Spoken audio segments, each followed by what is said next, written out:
Jamaah Ta'lim Ar-Ridha, para pemirsa yang saya hormati. Mari kita buka bersama-sama majelis taklim pada malam hari ini. Berta'awudz di dalam hati, mohon kepada Allah Azza wa Jalla perlindungan dan pertolongannya dari godaan syaitan yang terkutuk. Ta'awudz dimulai.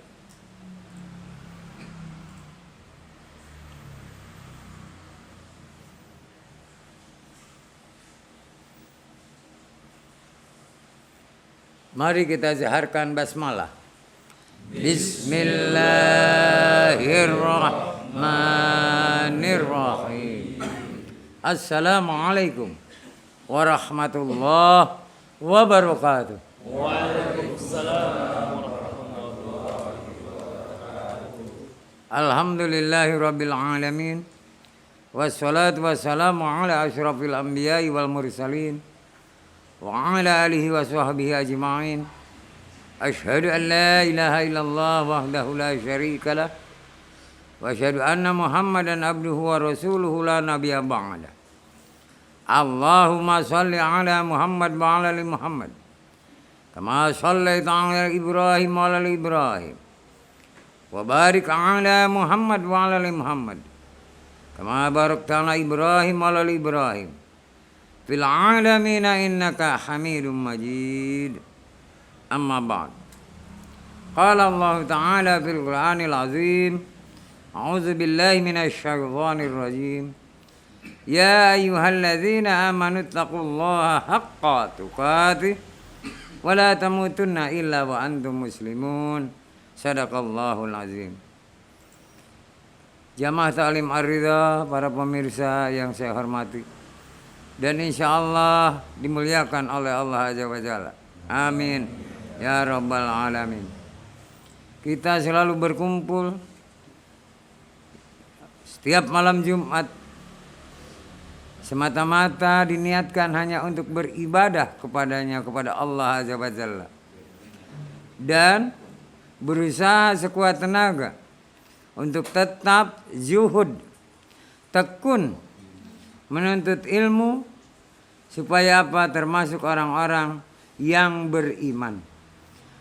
Disinilah pentingnya selalu kita saling mengingatkan antara satu dengan yang lain, supaya apa? Jangan sampai iman kita ini lemah.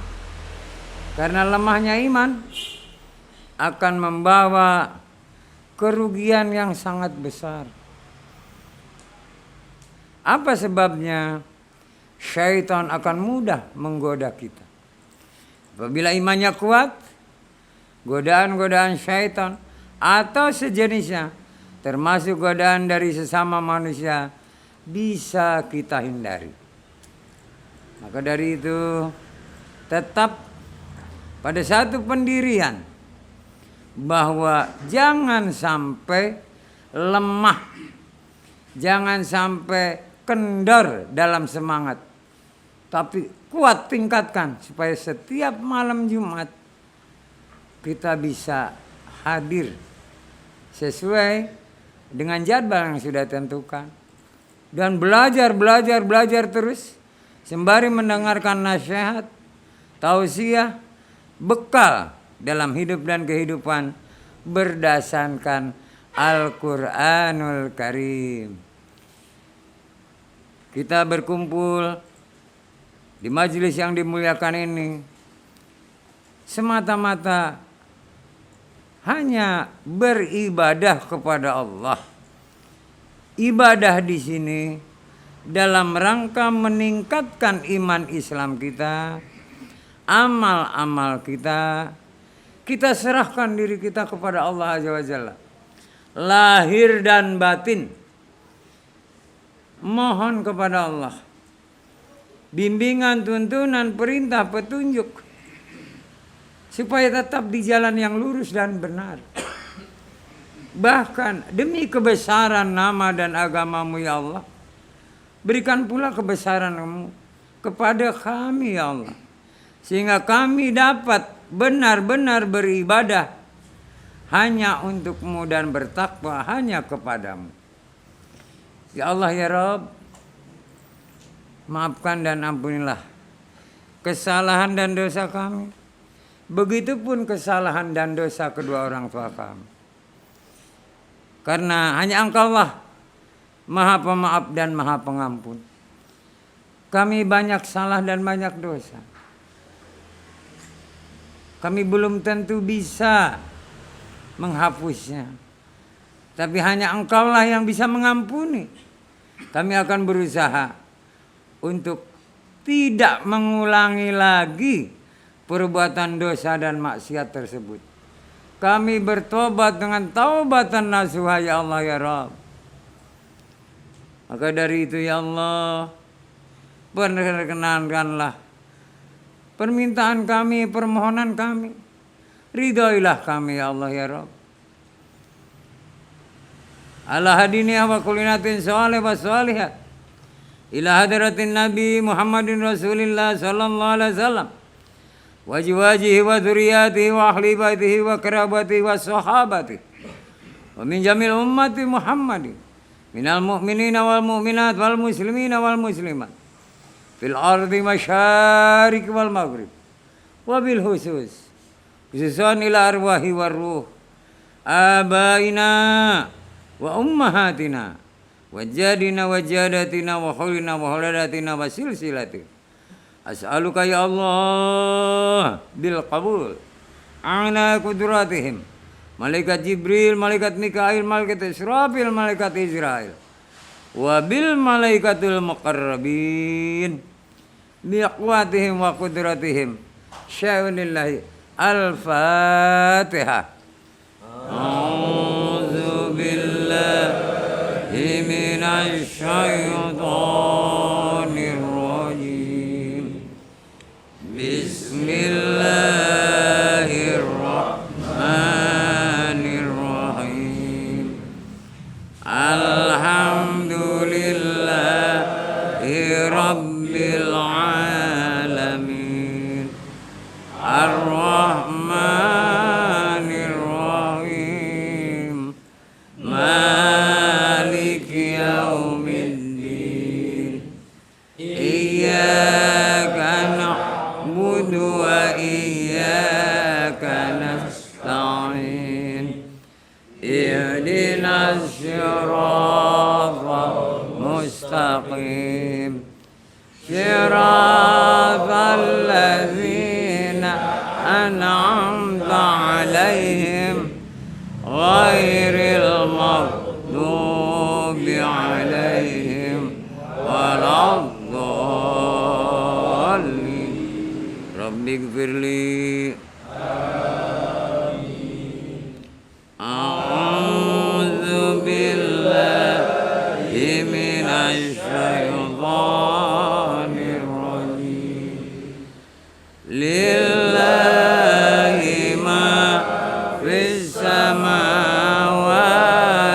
wa ma fil ard. Wa in tubdu ma fi anfusikum aw tukhfu yuhasibkum billah. Fayaghfiru liman yasha' wa yu'adzibu man yasha'. Wallahu ala kulli syai'in qadir. Amanar rasulu bima unzila ilaihi min rabbihi wal mu'minun. Kullun amana billahi wa malaikatihi wa kutubihi wa rusulihi. La nufarriqu baina ahadin min rusulihi wa qalu sami'na wa ata'na ghufranaka rabbana wa ilaikal masir. La yukallifullahu nafsan illa wus'aha laha ma kasabat wa 'alaiha ma kasabat. Rabbana la tu'akhidhna in nasina aw akhtana. Rabbana wa la tahmil 'alaina isran kama hamaltahu 'alal ladzina min qablina. Rabbana wa la tuhammilna ma la taqata lana bih wa'fu 'anna waghfir lana warhamna anta maulana fansurna 'alal qaumil kafirin.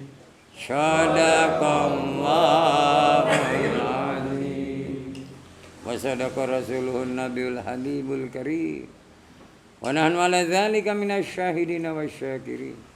Alhamdulillahi rabbil alamin. Jemaah taklim aridha, para pemirsa yang saya hormati, yang insya Allah dimuliakan oleh Allah Azza wa Jalla, amin ya rabbal alamin. Manusia kadang-kadang lupa, lalai, dasarnya karena malas. Nah ini menjadi penyakit utama tanpa kecuali. Karena apa? Setiap insan manusia selalu dihinggapi oleh perasaan yang menimbulkan hawa nafsu. Dengan adanya hawa nafsu ini, kalau tidak bisa dikendalikan, dia akan merusak seluruh tatanan yang ada pada hatinya. Kemalasan, kelalaian, lupa, dan sebagainya. Ini adalah satu penyakit yang harus kita obati, bukan kita hindari. Penyakit bukan kita hindari, tapi kita obati. Kita buat lawan yang bisa menyembuhkan dari penyakit tersebut. Salah satunya adalah dengan terus kita mendekatkan diri kepada Allah. Antara lain baca Al-Quran. Sebab dengan membaca Al-Quran, hati yang tadinya digoda, dirasuki oleh semacam hawa nafsu, dia lama-kelamaan akan diredam. Karena apa? Jiwa kita tenang. Tapi kalau jiwanya juga goncang atau goyah, maka merajalela penyakit hati. Selain ibadah-ibadah wajib, kayak sholat, itu hanya merupakan suatu kewajiban yang sudah ditentukan waktunya. Tapi kalau membaca Al-Quran, kapan saja, di mana ada kesempatan, baca. Sehingga apa? Bisa membentengi hati kita. Dibentengi oleh jiwa kita. Karena Al-Quran sebagai jiwa kita. Sehingga lama-kelamaan kemalasan, lalai, lupa akan terkikis. Dan penyakit hati itu makin lama akan hilang sendiri. Maka dari itu, jangan tinggalkan Al-Quran. Ini kalau ke Al-Quran aja males, gimana yang lainnya? Rajinlah membaca Al-Quran. Walaupun hanya beberapa ayat. Dibaca dan dilihat tafsirnya. Kemudian kita mengerti, berusaha untuk paham.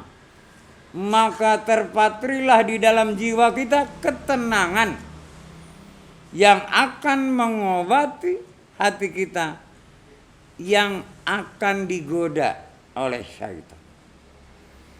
Jadi tidak ada lain, mengendalikan hawa nafsu juga tidak semudah yang kita katakan. Sadar dengan pertama mengendalikan hawa nafsu. Caranya gimana?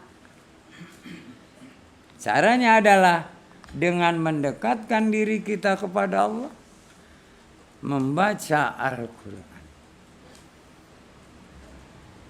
Tanpa membaca Al-Quran, hawa nafsu tidak akan bisa dikendalikan. Tetap dia akan terus menggoda, mengganggu kita. Kenapa? Al-Quran sebagai penawar, sebagai sifat, sebagai petunjuk tuntunan yang nyata dan tidak pernah ada keraguan di dalam. Pengendalian hawa nafsu itu bukan dengan niat, bukan dengan yang lain, tapi dengan membaca Al-Quran. Barang siapa rajin membaca Al-Quran, bukan hanya membacanya aja, tafsirnya, mengerti dan memahami, berusaha untuk mengamalkan, maka hawa nafsu bisa kita kendalikan. Disinilah rahasia bagaimana caranya supaya sadar hati mengendalikan hawa nafsu adalah dengan membaca Al-Quran. Belajar terus sampai bisa. Kalau sudah bisa membaca Al-Quran, ibadah yang diperintahkan oleh Allah akan dengan baik, akan dengan benar dilakukannya.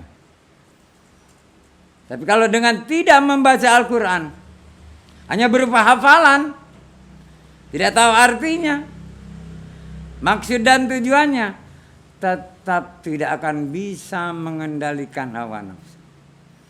Yang ada kita diperbudak oleh hawa nafsu.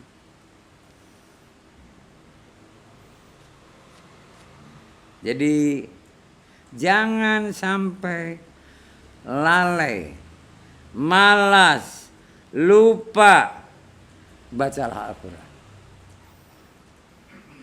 Apa setiap habis maghrib, habis subuh, habis isya, habis zuhur atau asar, pilih salah satu atau dua atau tiga, bahkan bisa setiap ba'da sholat wajib baca Al-Quran. Orang yang cinta pada Al-Quran merupakan tanda-tanda cinta kepada Allah. Sebab Al-Quran adalah wahyu Allah, ucapan kalimah Allah. Kalau kita mengerti, memahami, bahkan bisa mengamalkannya, Allah sangat senang. Dan Allah langsung kenal kepada orang itu. Tanpa kita memperkenalkan diri, Allah udah kenal. Udah kenal baik. Ini orang selalu membaca kitabku, kata Allah.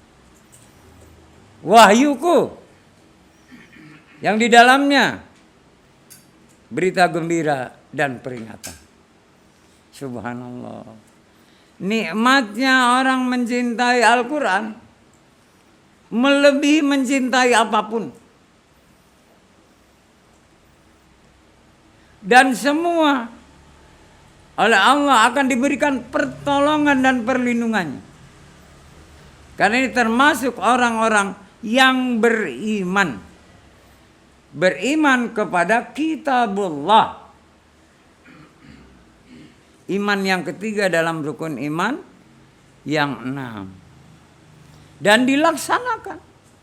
Bukan hanya meyakini saja, tapi dia baca, dia pahami, dia beramal sesuai dengan apa yang dia baca dan sesuai dengan kemampuan yang ada pada dirinya. Tidak ada pemaksaan dan paksaan.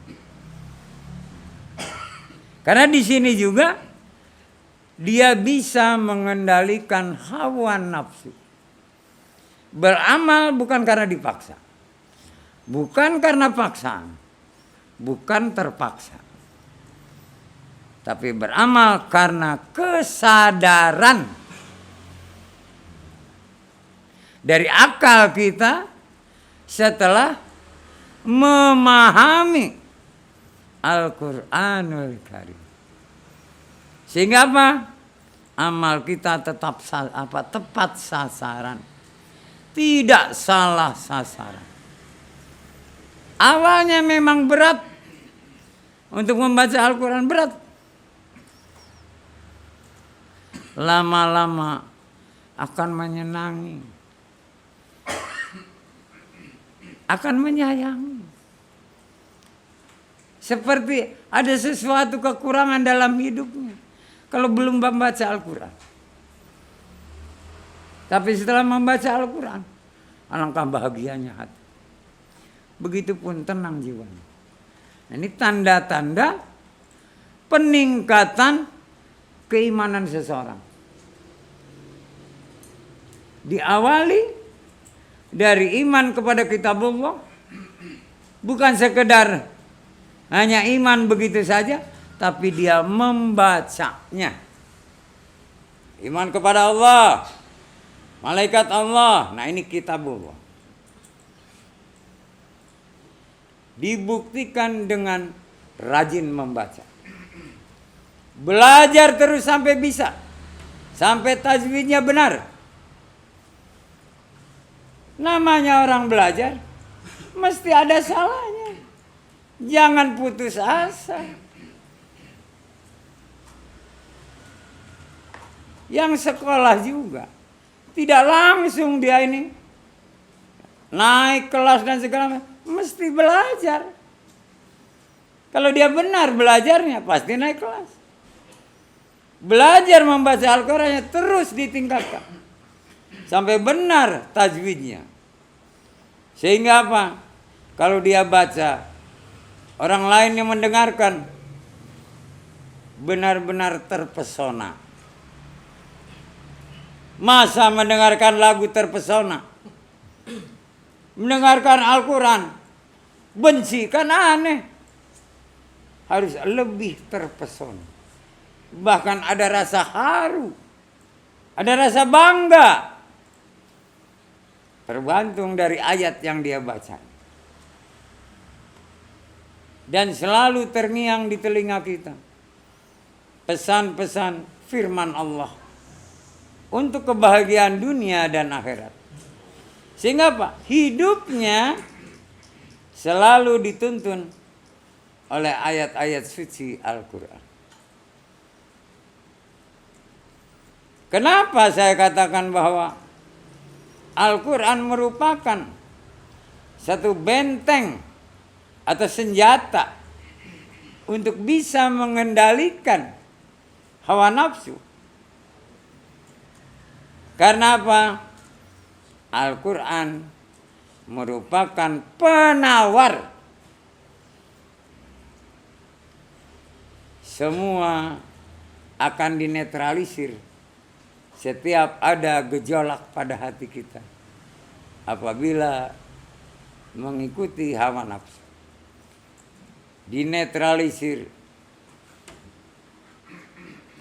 diredam, sehingga tidak muncul.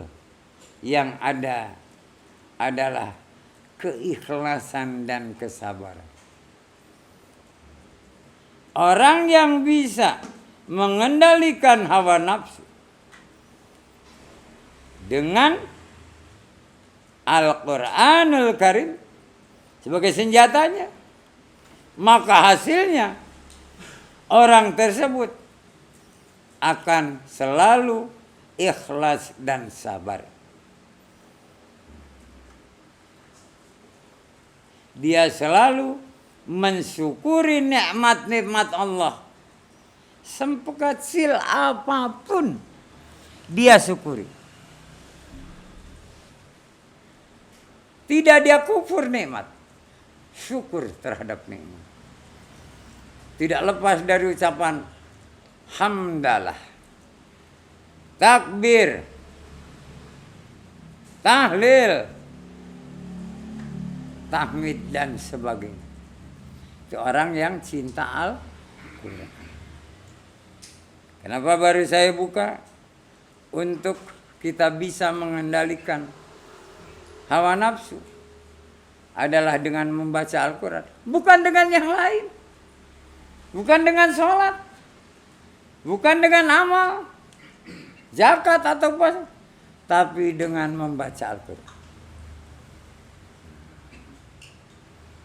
Dan boleh buktikan sendiri.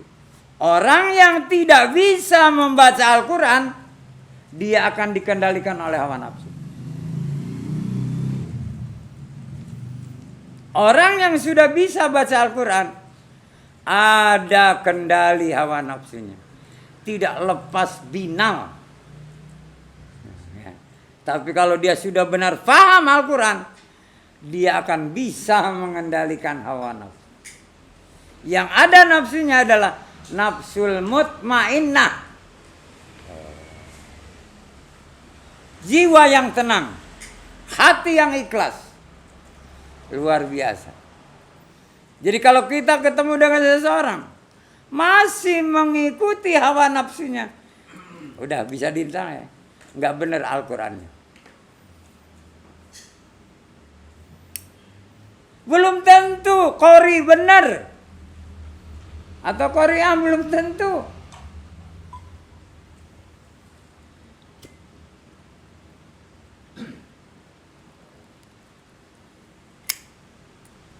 Karena dia targetnya apa? Menjadi qori atau qori'ah. Menjadi orang yang hafid Al-Quran. Lupa terhadap pengamalannya.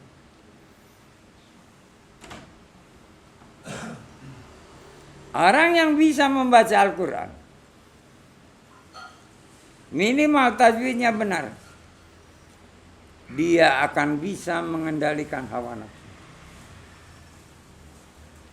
Karena dia tahu batasan-batasan tentang amar ma'ruf nahi munkar. Tapi lah enggak, udah celaka dah. Yang ada mengikuti bisikan hati, dianggapnya itu dari kolbu, padahal dari bisikan syaitan. Siapa mau bertanya?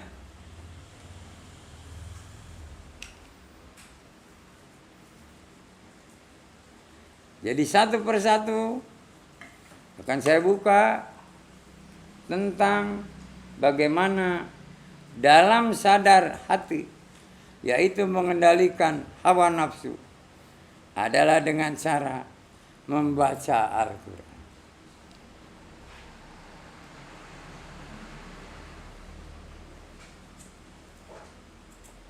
Membaca Al-Quran itu kan panjang, sadar hati yang pertama itu mengendalikan hawa nafsu, bisa membedakan baik buruk dan sebenarnya. Nah, ketika mensyukuri apa itu sekaligus tercakup. Semuanya akan tercakup. Sebab Al-Quran penawar. Jadi ainul yakin itu akan tertutup semua. Baru kemudian nanti ilmu yakin. Apa itu kendaraan yang bisa mengendalikannya? Apa itu nanti hakul yakin? Ainul yakin itu pertama sekali adalah Al-Quran. Karena Rasul sendiri wahyu pertama disuruh baca. Kita umatnya baca dong. Kalau nggak mengikuti Rasul, berarti kita bukan umat Rasul.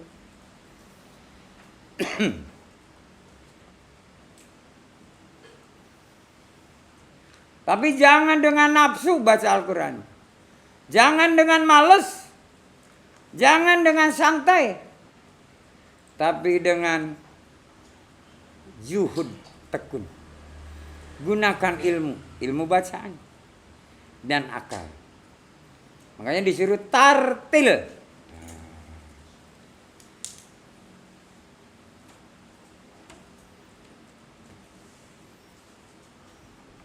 Seperti tadi, awal pembukaan, baca suratul Fatihah dengan 3 ayat terakhir surat Al-Baqarah. Nah itu tartil. Tidak saling mendahului. Tidak yang satu keras, satu lemah. Tapi seimbang. Suaranya sama. Tapi ada juga yang hanya mulutnya mengap-ngap. Suaranya nggak ada. Ada. Jangan bohong, ntar bisu kamu.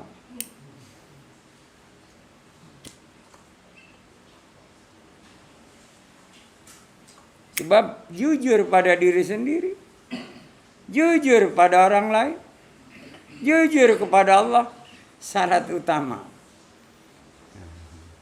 bagi orang yang beriman. Sebab orang yang beriman itu kejujuran yang diutamakan.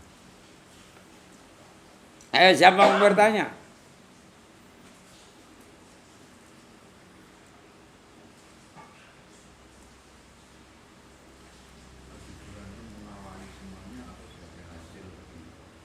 Kejujuran itu adalah dasar untuk kesadaran.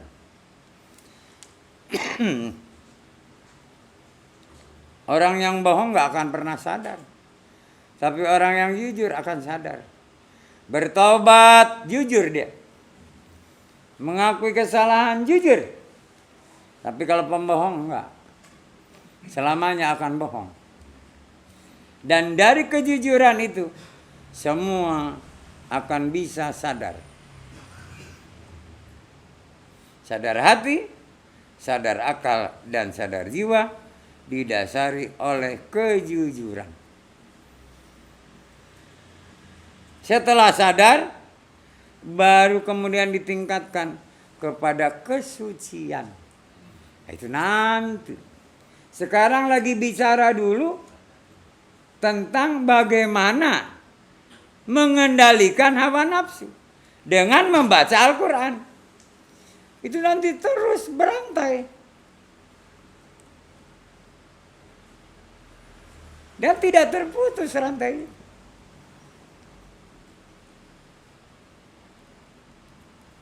Kalau pohon bercabang, dari mulai berbatang, bercabang, beranting, dan terus daun, buah, bunga, buah macam-macam.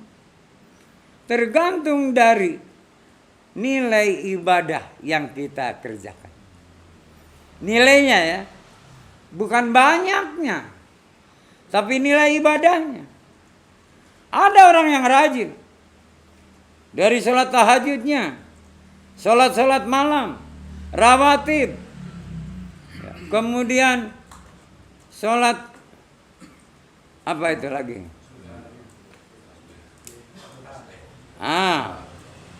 Banyak. Tapi kok masih belum bahagia hidupnya. Masih terpuruk. Apa sebabnya sih? Kalau dulu udah bisa jawab ini, ayo jamaah hari dong.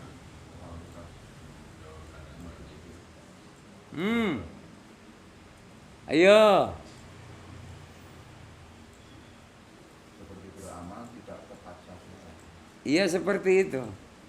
Jadi apa sebabnya? Dia semua peribadahan dia lakukan. Yang wajib, yang sunnah. Sampai dia itu hampir murtad. Hampir keluar dari Islam. Kenapa? Kok Allah tidak mengabulkan permintaannya, kan gitu ya. Untunglah dia ketemu dengan si Dula. Kalau nggak ketemu dengan si Dula, dia jadi kafir. Apa sebabnya? Terus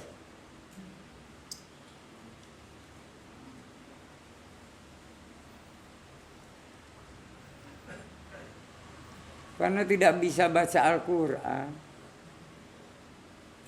Nah gimana ibadahnya mau diterima?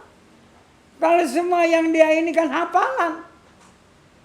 Sehingga nggak benar tajwidnya. Ya ditolak semuanya. Dulu udah bisa jawab, nah kebetulan jamaah ini lupa. Padahal barusan tadi dibilang. Karena dia nggak bisa baca Al-Quran. Kayak tempoh hari Prof Budi udah ngawur aja dah. Oh, sekarang udah lain, paling keras suaranya. Kalau dulu Latin yang dibaca terus.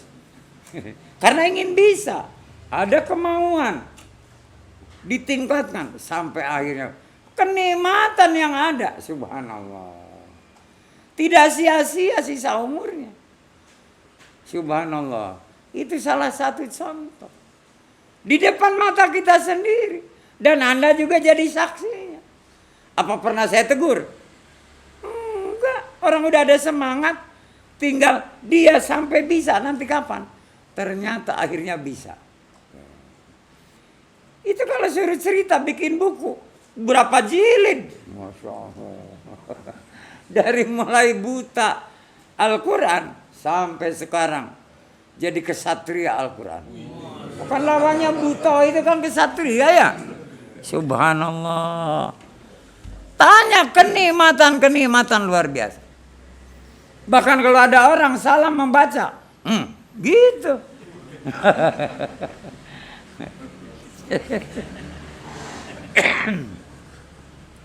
Luar biasa benar. Saya merasa bahagia. Dan di antara kalian juga masih ada yang belum. Ayo semangatnya. Tiru Prof Budi. Yang nol sama sekali. Yang tidak pernah mengenal huruf. Rumus apa aja dia bisa. Apalagi yang namanya eksak ya, fisika. Bukan di luar kepala. Di dalam kepalanya penuh. Kalau di luar kepala ya bohong.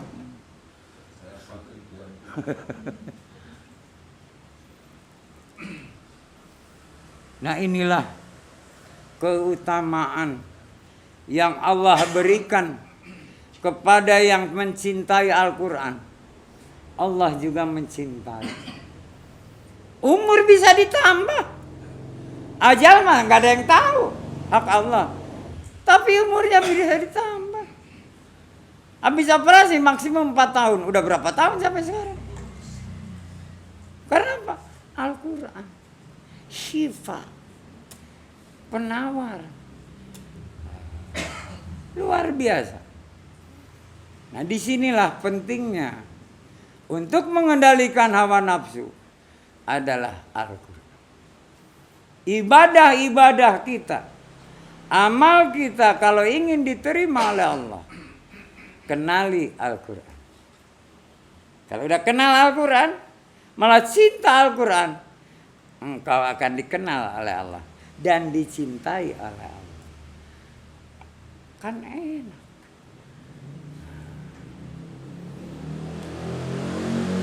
Kalau sudah sama kenal, saling cinta, subhanallah. Apapun yang diminta akan dikasih. Apalagi Allah yang maha kuasa, maha perkasa, maha kaya. Subhanallah. Apa sih yang kamu inginkan? Kecil. Nggak ada apa-apanya. Akan dicukupi semua kebutuhan hidup dan kehidupan. Bahkan disantuni dan disayangi. Sehingga tidak akan pernah dia itu mengeluh. Berdesah, apalagi ada rasa khawatir, hilang semuanya dari pemikiran dia. Tidak akan punya masalah. Tapi harus benar-benar niatnya membaca Al-Quran ini untuk meningkatkan ibadah kita, meningkatkan keimanan kita. Gitu.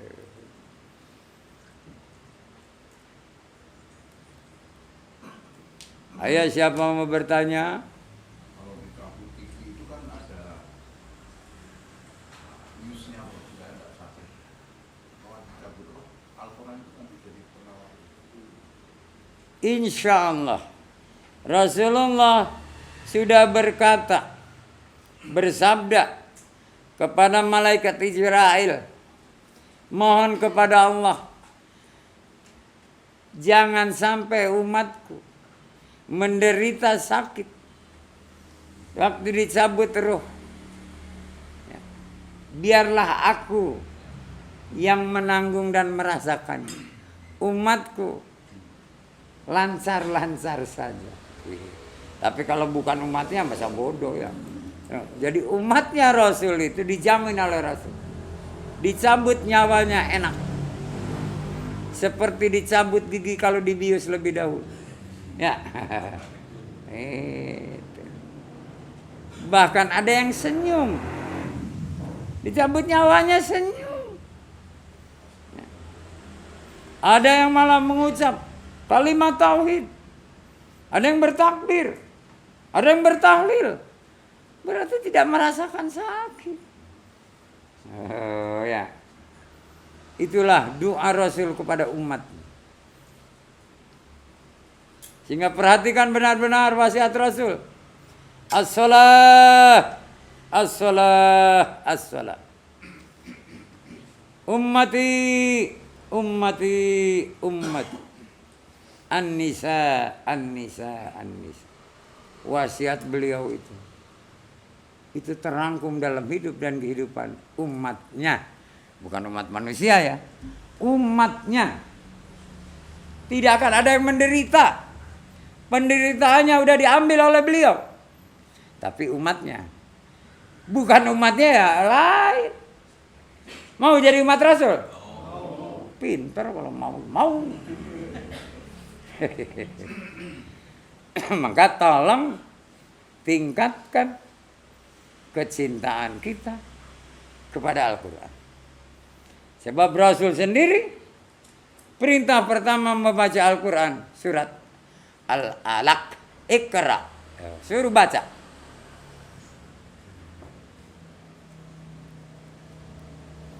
Siapa mau bertanya?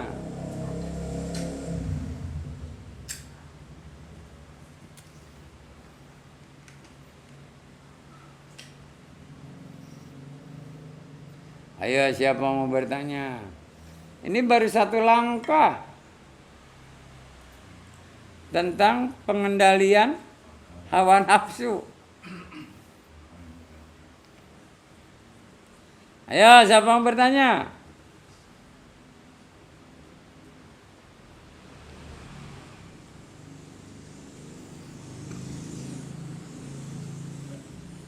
Ya. Apakah ada pengaruhnya hanya sekedar membaca Al-Quran tapi tidak mengetahui isi maknanya? Ada. Seperti kita nyanyi bahasa lain misalnya. Kayak orang Padang nyanyi bahasa Jawa atau Sunda ya. Iya, nggak tahu artinya ya. Tapi enak didengarnya dan bahkan hafal. Ya. Misalnya lagunya lagu Uis gitu ya. Wah. Hebat kalau orang Padang nyanyi. Tapi begitu ditanya artinya apa? Nggak tahu, ada gitu ya. Nah, jangan sampai seperti itu. Minimalnya kita ini mengetahui tafsirnya.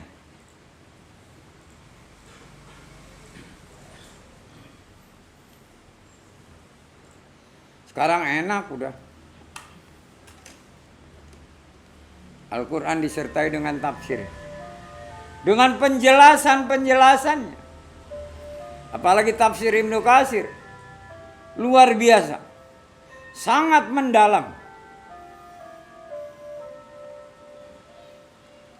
Ayo siapa lagi mau bertanya?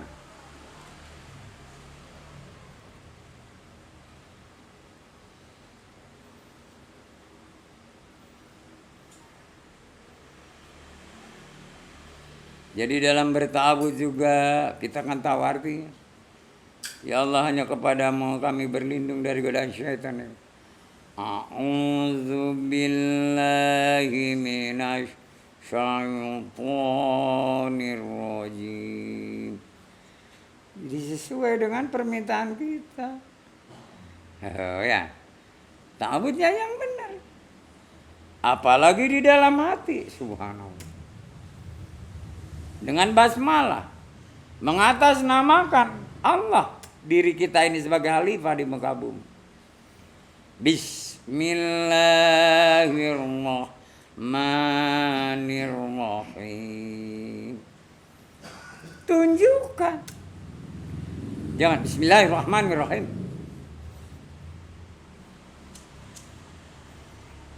Tauhid itu kaitannya dengan ainul yakin. Tahu diri itu dengan ilmu yakin. Iya. Kenal diri itu dengan sadar akal. Betul.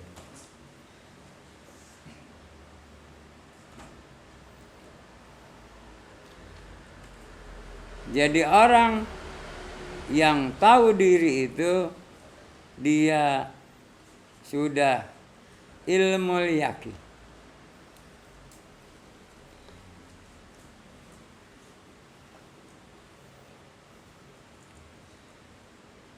Kenal diri kita dengan ainul yakin. Oh itu si ayah. Kan dengan ainul yakin. Namanya siapa? Kan ditanya ya. Dengan panca indera kita.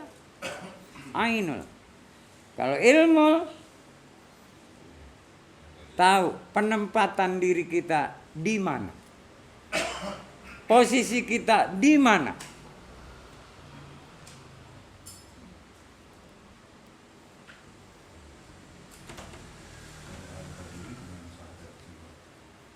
Kalau harga diri itu hubungannya dengan hakul yakin.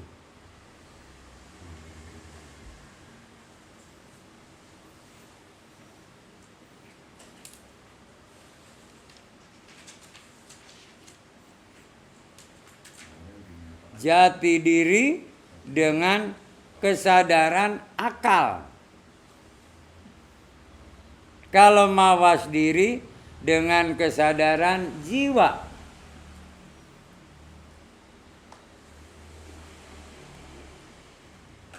Kemarin penyakuan kita sadar itu menjadi jati diri. Jadi kesadaran akal. Kesadaran akal. Karena dalam akal ini diberinya ilmu. Ilmu yang kelihatan. Ibro, penciptaan kebesaran Allah. Yang kedua Al-Quran. Makanya Al-Quran ini penting. Bisa dia ini mengendalikan hawa nafsu. Bisa juga dia meningkatkan IQ. Akal kita.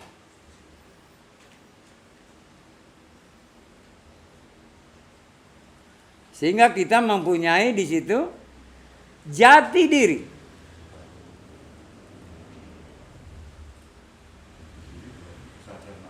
Betul. Tidak menukar keimanan kita dengan harga yang sedikit. Kalau sudah gak sadar jiwa, dia sudah mawas diri.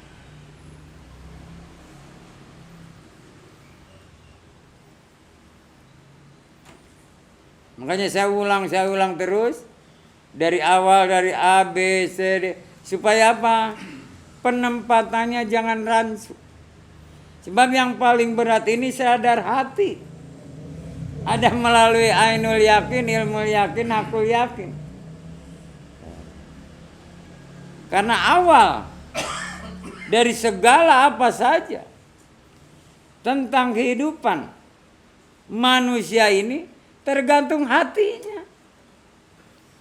Rasul sendiri mengatakan hati manusia dibagi 4. Terang, gelap, keras, dan bulak-balik. Tuh. Kita minta yang terang.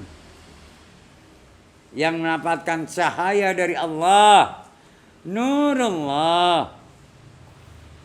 Lewat apa? Al-Quran. Sebab melalui hati ini ada syariat dan tarekat serta hakikat melalui hati.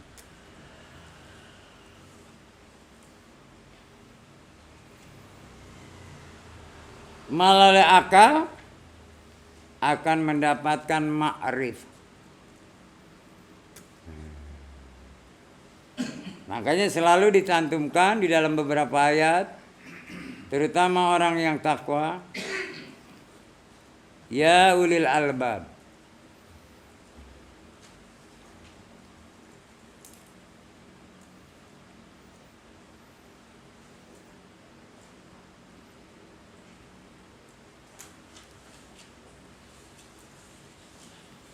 Jadi ketakwaan itu dengan akal.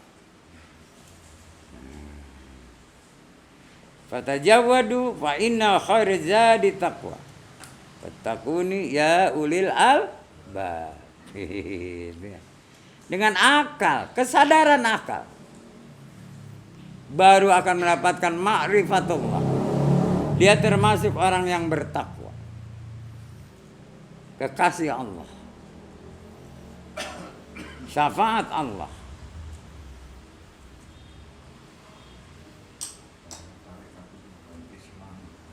Bukan. Iya. Betul.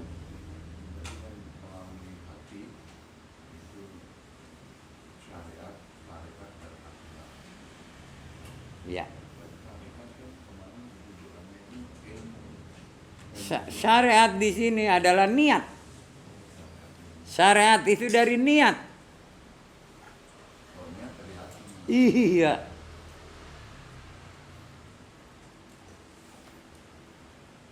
Tapi hati-hati nih, ada nafsu.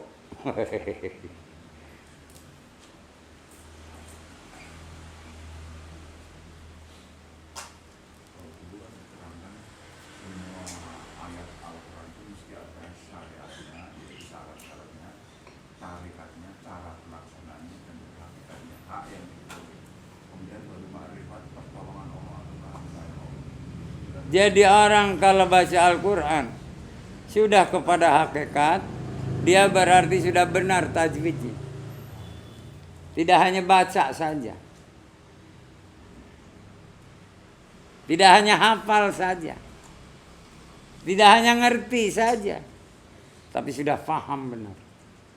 Sehingga setiap dia baca ayat-ayat suci Al-Quran, hatinya ikut bicara, tidak diam.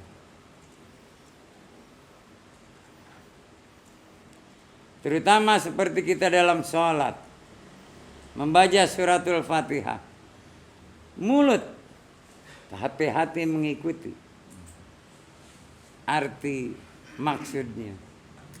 Sehingga apa? Dalam membacanya benar-benar khidmat. Alhamdulillahi Rabbil Alamin. Kata dalam hati, segala puja dan puji hanya milik Allah. Itu ya. Kita nggak boleh meminta dipuja dan dipuji, nggak boleh.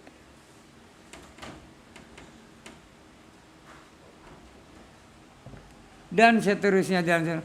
Kalau itu sudah menyatu antara ucapan, hati, perbuatan, nanti akan baik. Karena apa? Ucapan dan hatinya sama, tidak munafik.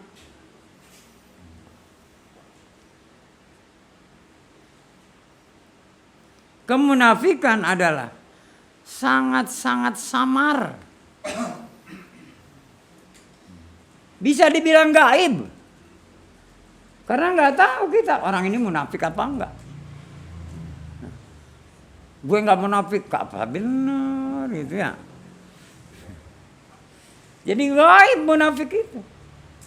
Fasik juga gaib.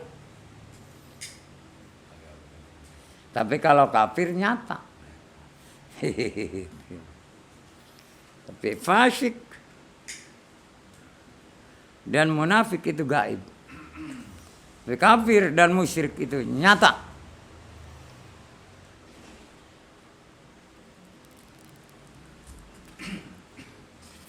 Sebab orang yang munafik dan fasik itu selalu berpura-pura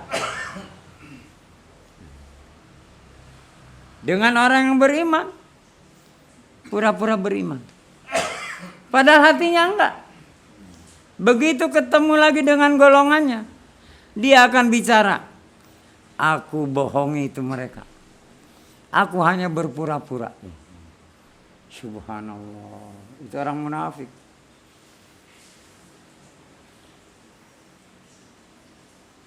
Ayo, siapa mau bertanya?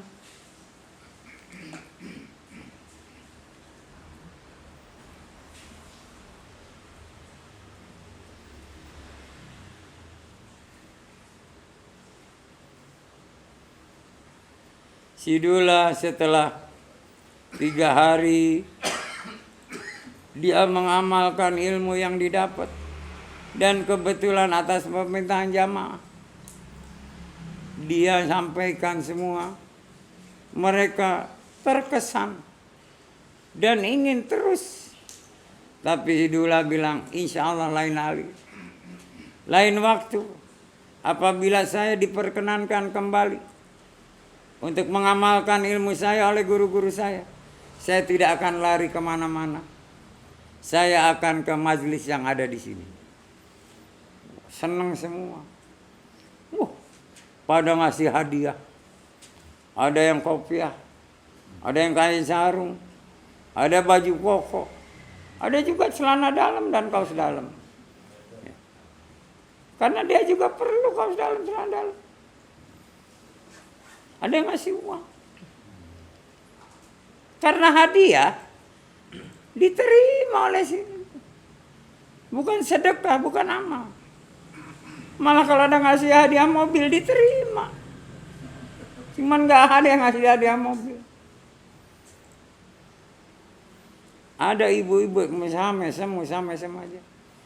Ditanya sama teman-temannya, kamu kenapa sih mesem aja? Mudah-mudahan nanti si Dullah mau dengan anak saya.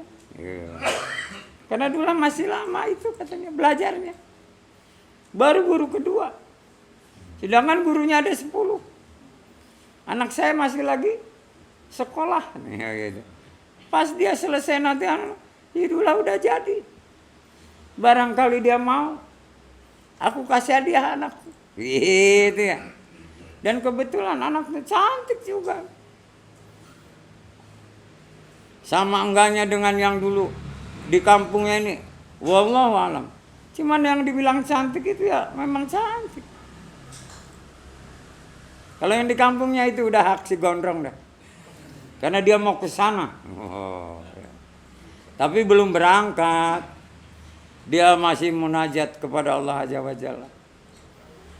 Apakah ini jalan yang harus ditempuh? Apakah Allah ridho? Gitu ya.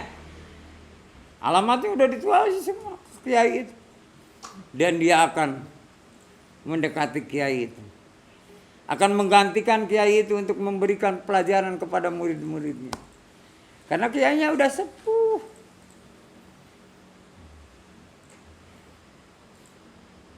Kemudian si Dullah pulang dengan membawa banyak sekali bingkisan.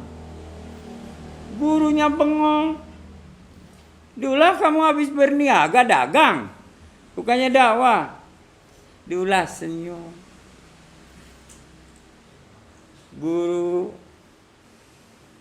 ini baru pengamalan seberapa, tapi dibuktikan oleh Allah manfaat dari mengamalkan ilmu. Ya. Banyak yang memberi hadiah. Udah jelas kalau dari Allah pahala. Ini dari sesama manusia hadiah. Alangkah mulianya ilmu. Gurunya senyum. Jadi kamu mau, Kak, saya suruh lagi untuk dakwah? Enggak, Pak Guru. Saya maunya belajar. Ini hanya sekedar hadiah-hadiah dari mereka. Saya enggak nolak, benar. Hadiah tidak boleh ditolak. Apapun bentuknya, terima. Nanti kamu mau serahkan lagi ke yang lain, gak ada masalah. Tapi sebelumnya kau terima dengan senang hati. Itu baru dari manusia. Nanti hadiah dari Allah apa? Wallahu a'lam bishawab. Duduk kamu dulu. Aku hanya akan memberikan pelajaran untuk peningkatan saja dari apa yang telah kamu dapat. Karena aku uji kamu untuk mengamalkan ilmu. Benar. Tapi kalau kamu pulang lenggang kangkung, enggak membawa sesuatu bukti bahwa kamu telah beramal, mengamalkan ilmu, kamu berdusta.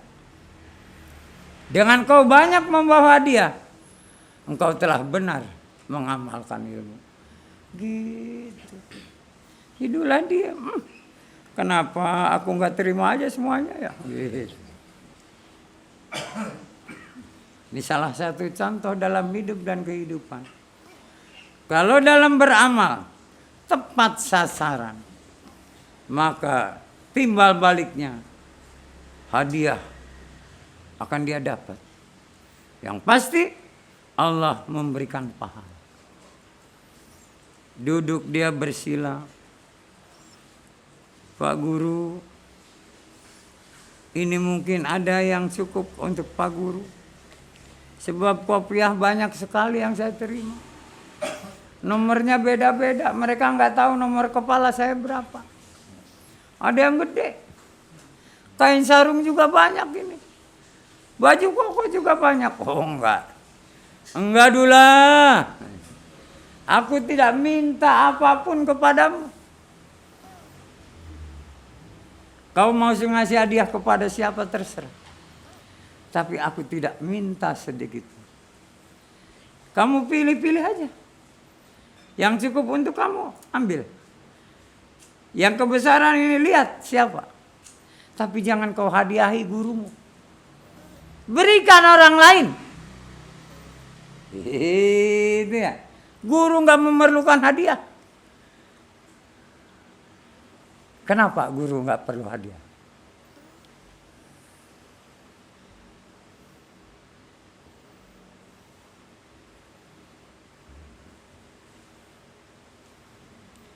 Kalau dia bukan guru ini, idola ini ya, lepas hadiah dia terima. Dan dia belum punya mata pencaharian apapun. Sebatang kara. Tapi guru, dia menolak untuk diberi hadiah oleh si Dula. Apa sebabnya?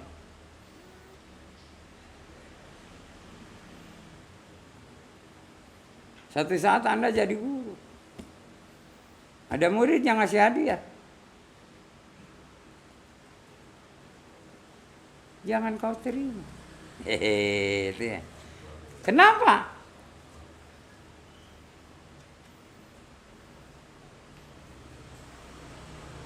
Lain dengan kenang-kenangan boleh. Tapi kalau dia jangan.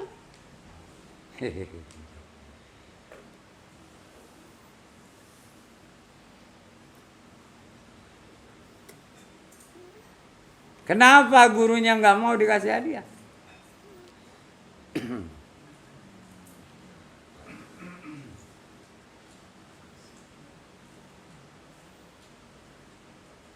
Ayo. Idola udah tahu jawabannya. Ini jamaah tolong. Kenapa guru enggak boleh nerima hadiah?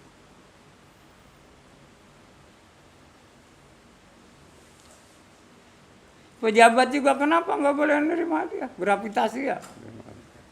Ini guru enggak boleh ngasih hadiah.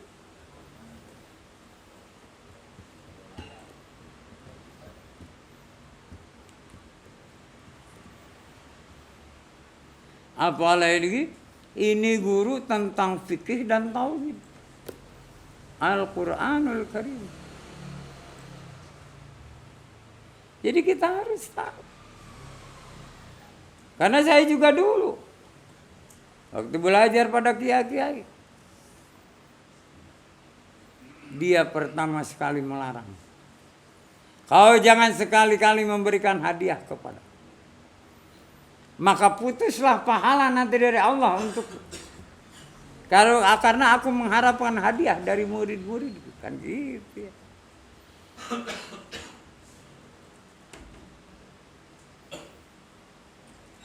Jadi jawabannya, dia tidak akan mendapatkan pahala dari Allah dalam pengamalan ilmunya sebagai guru.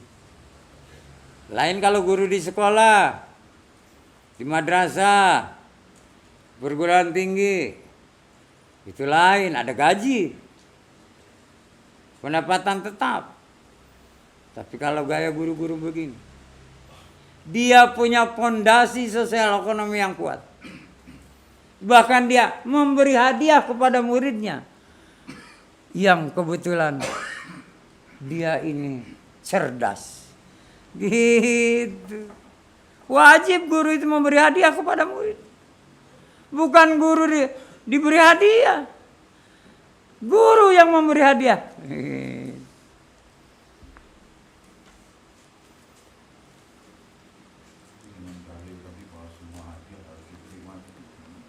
Ya. Terima. Karena Nabi sendiri sedekah nolak. Tapi hadiah walaupun dari Yahudi dia terima. Tadi lain. Lain. Kalau murid itu kenang-kenangan, bukan hadiah. Kalau zaman sekarang dibilangnya cenderimata.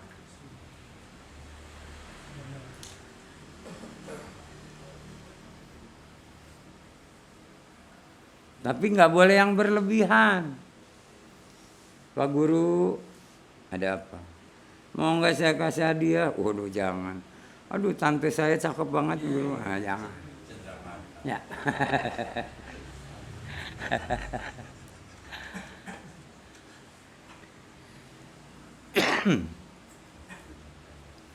Dia akan terputus pahala.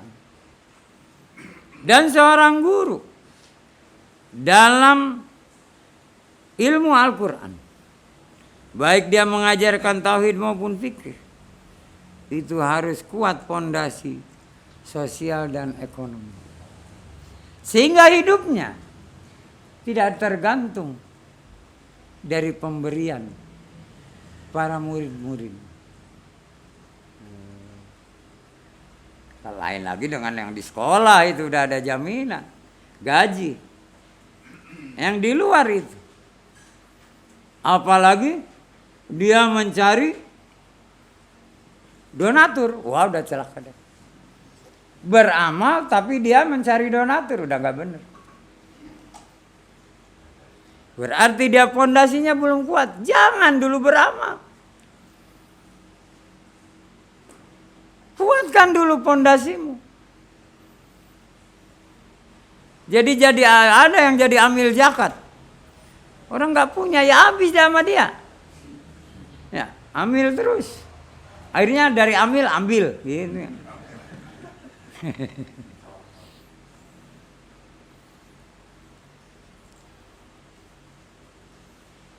Siapa yang bertanya?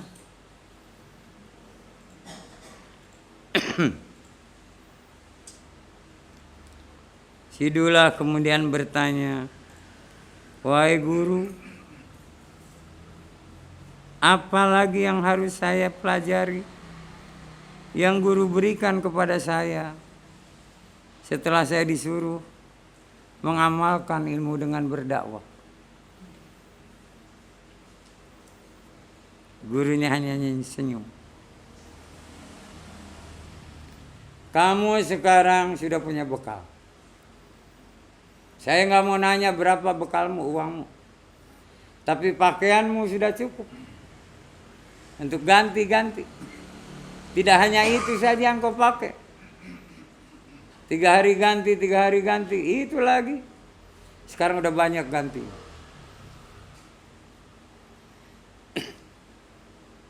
Tolong kamu tembih tingkatkan dalam peribadahanmu supaya nanti amalmu akan lebih sempurna kalau sudah ditingkatkan ibadahmu. Antara lain apa guru? Meningkatkan ibadah banyak yang udah pada tahu. Si Dula nggak tahu. Coba. Karena kesadaran jiwa, ya. Meningkatkan ibadah. Dia kan udah mau sendiri. Apa? Tingkatkan ibadah di sini. Bukan dia sholat tadinya di lantai dasar, naik ke lantai 3, bukan.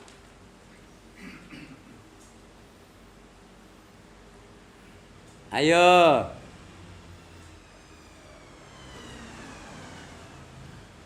Dula udah tahu manggut-manggut aja. Luar biasa, berat sekali rasanya. Tapi aku harus melakukan. Sebab ini adalah pesan, pelajaran dari guru yang benar-benar terasa. Baru saja saya disuruh untuk mengamalkan, sudah mendapatkan hadiah-hadiah, ya. Baru pengamalan sedikit. Apalagi ini suruh tingkatkan ibadah. Apa yang harus ditingkatkan sebuah ibadah? Terus Baca Al-Qurannya. Terus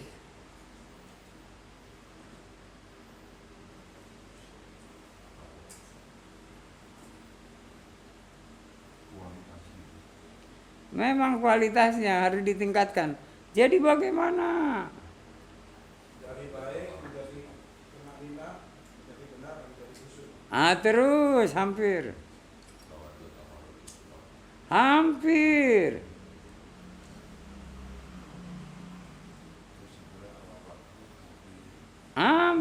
pada deket semua jawabannya.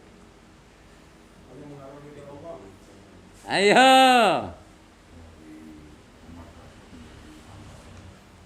Hampir.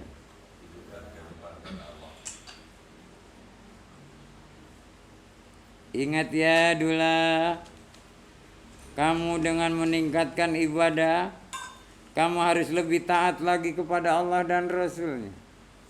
Harus ada lebih rasa takut dan malu kepada Allah, bukan kepada manusia, bukan kepada aku, kata guru. Meningkatkan ibadah itu, lebih taat lagi kepada Allah dan Rasulnya, lebih rasa takut dan malu lagi kepada Allah. Gitu. Itu namanya meningkatkan ibadah. Karena apa? Salatku, ibadahku, hidupku, matiku hanya bagi Allah. Gitu. Kalau semua ibadah hanya mengharapkan pahala dari Allah, ditolak.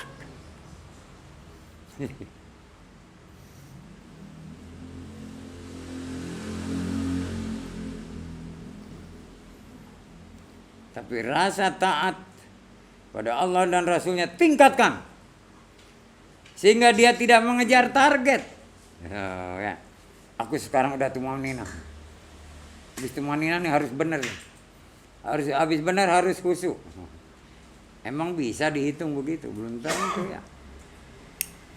Hehehe. Tapi lebih taat, lebih takut dan malu kepada Allah. Subhanallah. Paham kamu Dula? Insya Allah. Nah, lakukanlah setiap saat tanpa aku, karena sebentar lagi guru ketiga akan datang. Jadi guru kedua tuh hanya ngasih pelajarannya sedikit, tapi mantapnya luar biasa. Ya. Karena udah tahu dasarnya sih, Dula digembleng sama gondrong. Padahal tadinya, waduh, gimana apa saya mau diajarin kewedukan sama gondrong nih kan gitu ya. Ternyata subhanallah tauhid dan fikih. Dan tahu rahasianya kenapa dia berambut gondrong. Oh, ada sebabnya. Sehingga setelah tahu ada rasa simpati si Dullah kepada si Gondong. Enggak lama betul datang guru ketiga. Dehem melulu guru ketiga. Gitu malah. Assalamualaikum. Waalaikumsalam warahmatullahi wabarakatuh. Dullah, baik guru. Sekarang aku kewajibannya untuk memberikan pelajaran kepada kamu. Apa kata guru kedua tadi? Meningkatkan ibadah. Benar? Caranya? Taat kepada Allah dan Rasulnya. Malu dan takut hanya kepada Allah. Itu baru. Itu baru namanya manusia seutuhnya. Jadi manusia seutuhnya itu yang udhulu fi silmi kafah, yang dia hanya taat pada Allah dan Rasulnya, serta takut dan malu kepada Allah. Bagaimana sekarang hatimu, akalmu, jiwamu? Diam sudah. Maksudnya apa, Pak Guru? Masih nanya. Aku tanya, kamu nanya kembali. Ini kayak di Arido juga sama. Bahkan ada pertanyaan dijawab sendiri, ada.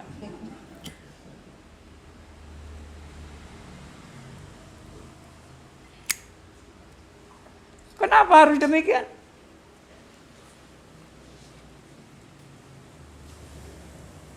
Bingung sih. Tidurnya. Harus taat kepada Allah dan Rasulnya. Hanya takut dan malu hanya kepada Allah. Itu peningkatan ibadah. Kenapa demikian?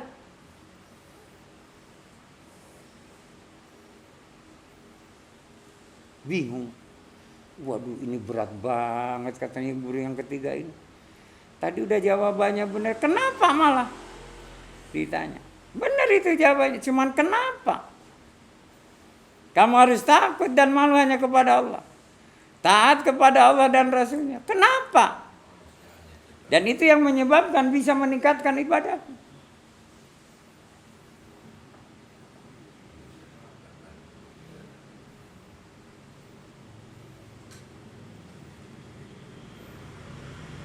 Harus bisa dijawab. Itu bilang nggak bisa jawab. Jamaah hari udah bisa jawab.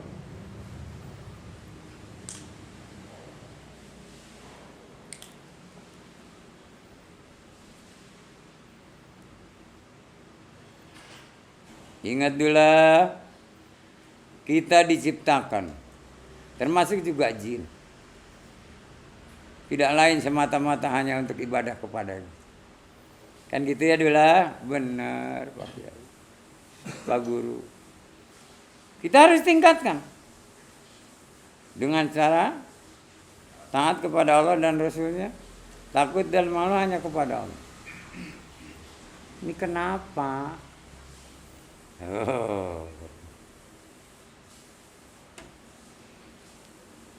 Kenapa?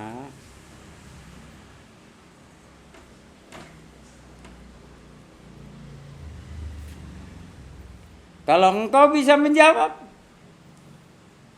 aku hanya memberikan pelajaran itu saja. Tapi kalau enggak, panjang kamu aku ajarin. Itu. Bisa bertahun-tahun. Waduh, kecelakaan dah. Dalam hati si Dullah. Ini bisa bertahun-tahun kalau nggak bisa menjawab. Tolong dong, nggak mau Arido dijawab. Ingin dapat bocorannya dari Jamaah Arido.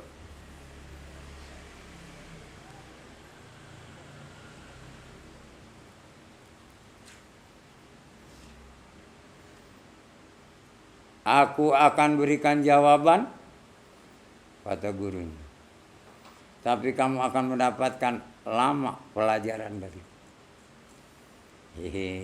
Kamu sudah mengamalkan dengan dapat hadiah-hadiah. Aduh, kok tahu ya guru yang ketiga ini? Padahal dia nggak ada. Kok bisa tahu? Soalnya banyak bungkusan. Ya jadi tahu kalau nggak ada bungkusan di situ. Mana tahu mana kertas kado segala macam. Berarti hadiah kan.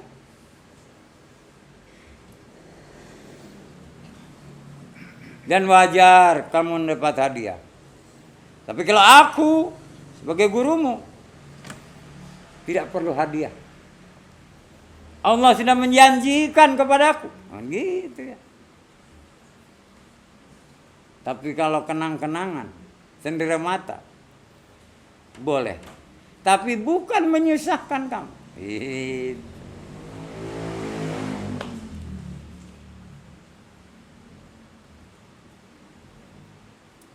Dasarnya Dula, kenapa harus takut dan malu kepada Allah? Taat kepada Allah dan Rasulnya. Karena kamu sudah bicara, sudah berikrar dalam segala sesuatu. Lillahi ta'ala. Itulah dasarnya. Karena lillahi ta'ala. Karena semata-mata hanya bagi Allah. Seperti sumpahmu dalam sholat. Inna sholati wa nusuki wa mahyaya wa mamati lillahi rabbil alamin. La syarika lahu wa bidzalika umirtu wa ana minal muslimin. Karena lillahi ta'ala itulah. Makanya dasarnya takut kepada Allah, malu kepada Allah, taat kepada Allah dan Rasul. Bukan karena yang lain-lain. Bukan karena ibu bapakmu. Bukan karena gurumu.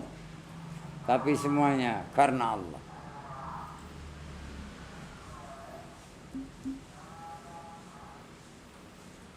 Untuk tetap di dalam hati, jiwa dan akalmu. Lillahi ta'ala. Awas ya, Dula. Baik guru. Kamu tetap harus mawas diri. Jangan ria atau sombong. Jangan berpura-pura. Ingat kan? Benar. Kamu jangan nunduk aja. Lihat wajahku. Seorang murid berhadapan dengan guru. Enggak boleh nunduk. Karena kamu bukan pesakitan. Kalau orang pesakitan, ditanya sama petugas pasti nunduk takut karena merasa bersalah. Lihat wajahku. Gemetaran lihat wajahnya, beringas. Wajahnya serem. Di sini nggak ada yang sama ya dengan dia. Badannya tinggi, gede, brongas. Wah, kayaknya galak padahal hatinya rintok.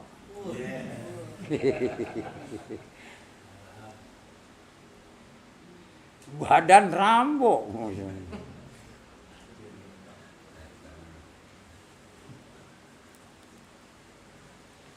Jadi mawas diri itu pegang teguh dalam setiap pengamalan dari ilmu yang kamu dapat. Baik untuk dirimu sendiri, baik untuk orang lain. Ingat, mawas diri. Jangan berpura-pura, apalagi kalau lagi ibadah. Tegak berdiri. Karena kamu masih bisa sholat dengan berdiri. Hadapkan wajahmu ke arah kiblat. Jangan kau nunduk melihat sajadah. Mata boleh melihat sajadah. Tapi wajah tetap melihat Ka'bah, kiblat, arah Ka'bah. Dan mata bisa lirik kiri kanan.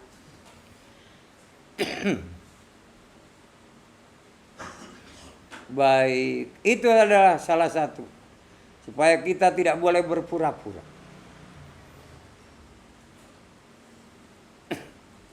Bahumu lurus. Jangan kau angkat bahumu kayak orang kena TBC.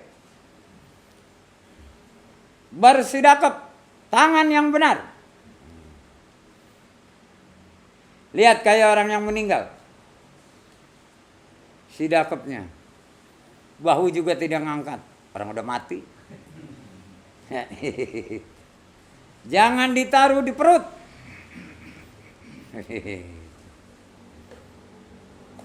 Kecuali memang badannya gede. Kalau normal ya biasa.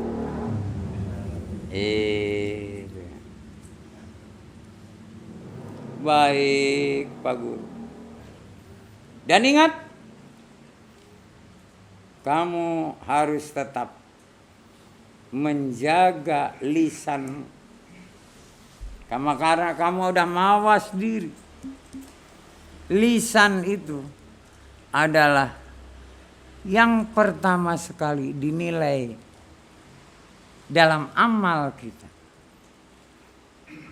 Jadi bukan perbuatan kita, tapi ucapan kita. Bertemu dengan orang yang kau kenal, ucapkan salam dengan penuh hormat. Orang itu akan menghormati kamu. Kalau nggak kenal, arti apa dia? Senyum. Sebatas dia melihatmu, kamu senyum. Dia juga pasti akan membalas senyum. Tapi kalau lain jenis jangan. Berarti kamu sudah tebar senyum. Nggak boleh menebar senyum, ya bahaya.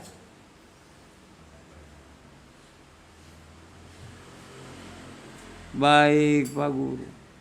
Jangan merasa bisa. Tapi juga jangan pura-pura.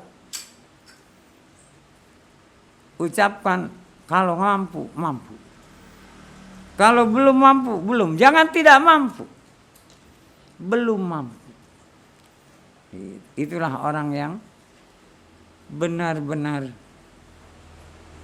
menyesuaikan diri. Dula, nanti malam ikut saya ya. Waduh. Kemana Pak Guru? Aku mau memberi tausiah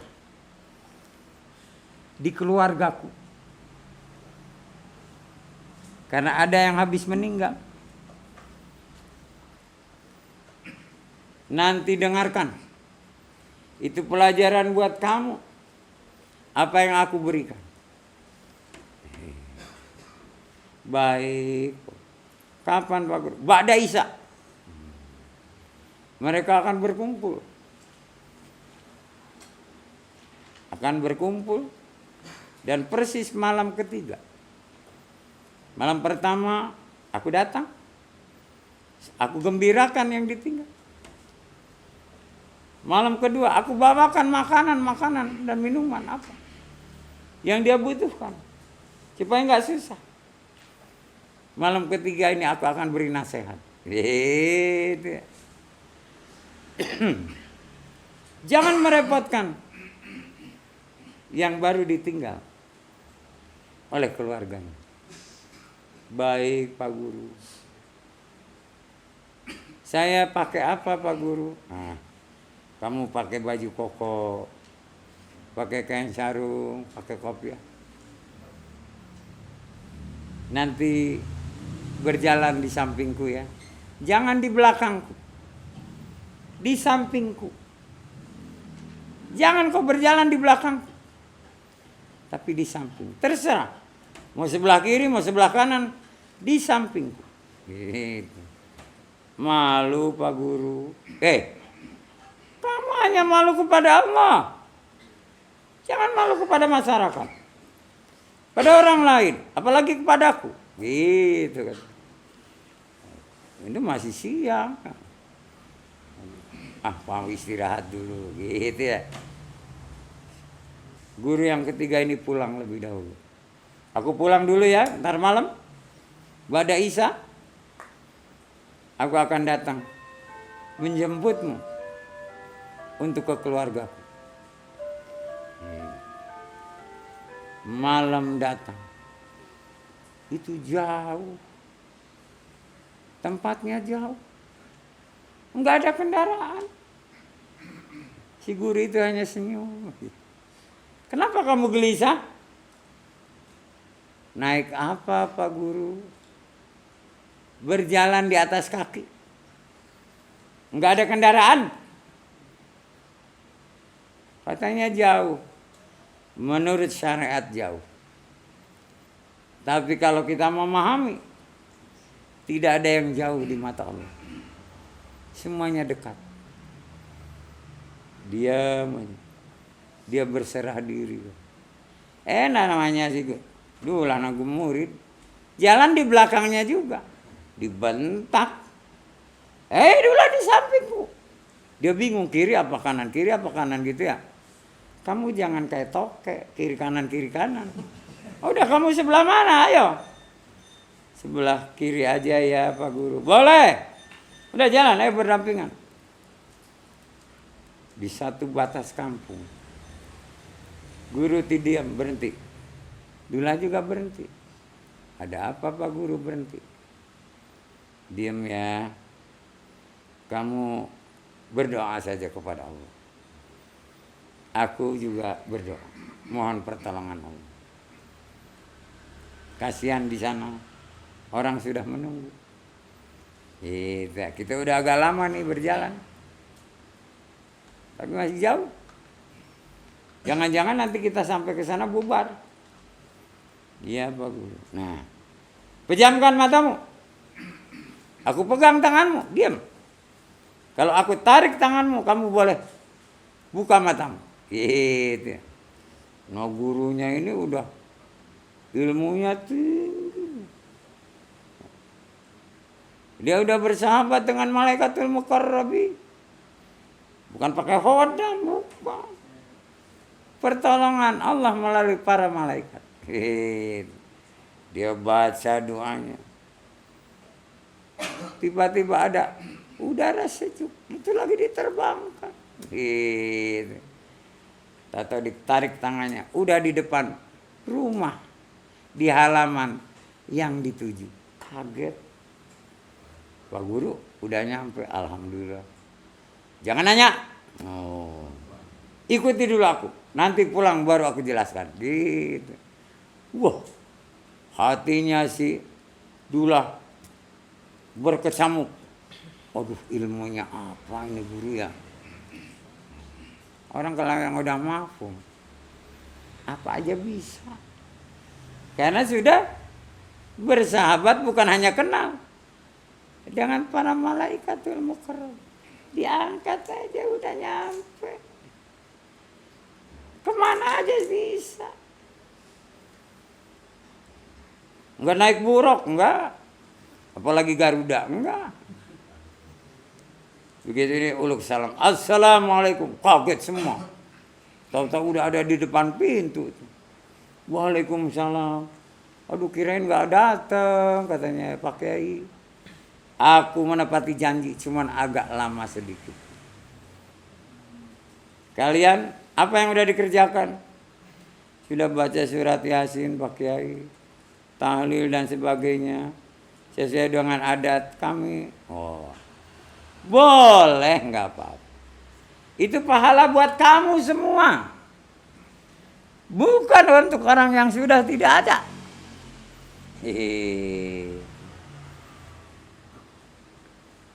Dia buka salam mukadimah segala macam. Ingat sabda Rasul, ada 3 hal yang tetap akan menyambung kepada yang sudah tidak ada. 3 perkara. Pertama, shadaqatun jariyah. Yang kedua, ilmu yang bermanfaat. Yang ketiga, waladun soleh. Jadi hanya itu. Yang kamu baca, kamu apa itu buat dirimu sendiri. Tapi tetap bermohon kepada Allah supaya pahalanya disampaikan kepada almarhum. Gitu ya. Boleh, itu hak Allah. Mau diterima mau ditolak apa. Tapi jangan kamu mengatakan bahwa dengan cara itu kamu mendoakan si mayit. Mana anaknya? Wah, dicabut. Nomor 3 anaknya. 2 laki 1 perempuan. Kenapa kamu pada di dapur? Bukan ikut di sini. Untuk menyiapkan makanan. Waduh. Ingat. Dalam acara seperti ini. Kamu tidak boleh kemana-mana, hai anak dari almarhum. Kamu harus jadi di sini tuan rumah. Terima tamu. Dan kamu yang harus memimpin. Apapun. Minta tolong dibantu doa oleh yang hadir. Kamu berdoa. Mudah-mudahan yang hadir ini ada orang yang soleh. Doanya nyampe. Sebab kamu masih pada salah. Gitu ya. Buktinya sekarang aja di dapur. Bukannya di sini. Diam. Si Dula ngedengerin. Aduh. Benar sekali apa yang dikatakan oleh guru ketiga ini. Nah, ilmunya itu lagi di situ didapat. Sekarang aku berpesan kepada semua yang hadir, terutama Sahibul Bait. Tolong apa yang pernah diwasiatkan oleh almarhum laksanakan dengan benar. Jangan memikirkan tentang warisan. Sebab apa? Baktimu sebagai anak kepada orang tua. Sudahkah kau laksanakan? Atau belum? Belum bakti. Sudah minta bagian. Kan aneh. Baik. Jadi awas, jangan memikirkan tentang warisan. Hai anak-anak. Tapi baktilah kepada almarhum. Sebab dia mengharapkan doa dan amal dari kalian yang bakal sampai kepada dia di alam barzah. Hidulah dia. Waduh, ini pelajaran sangat tinggi. Aku ini gimana? Sebatang kata. Orang tua sudah enggak ada. Aku ingin bakti. Gurunya tahu bahwa si Dula lagi sedih. Tapi dia diam.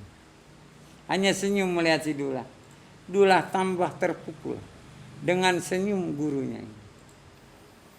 Gurunya tahu si Dula udah mulai berbakti. Tanpa disadari. Dia menuntut ilmu. Mengamalkan ilmu.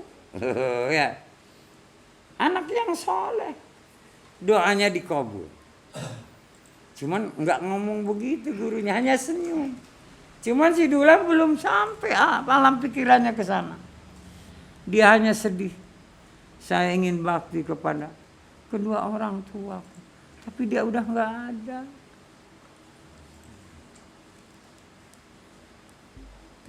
Karena yang tahlil ini udah pada lapar. Karena dari tadi udah baca Yasin, surat Waqiah, takbir, tahlil, tahmidnya ratusan ya. Jadi perutnya udah kerawaku. Udah deh kalau begitu pada makan aja dulu. Saya juga udah lapar kata kiainya gitu ya. Demikian yang bisa saya sampaikan pada malam hari ini ya. Mudah-mudahan bermanfaat. Wabilusus buat saya dan keluarga. Umumnya buat Anda beserta keluarga. Yang benar semuanya dari sisi Allah. Yang salah dari diri saya pribadi. Saya mohon ampunan kepada Allah Azza wa Jalla. Dan maaf kepada yang hadir maupun pemirsa. Wabillahi taufiq wal hidayah. Walafu minkum. Wassalamualaikum warahmatullahi wabarakatuh.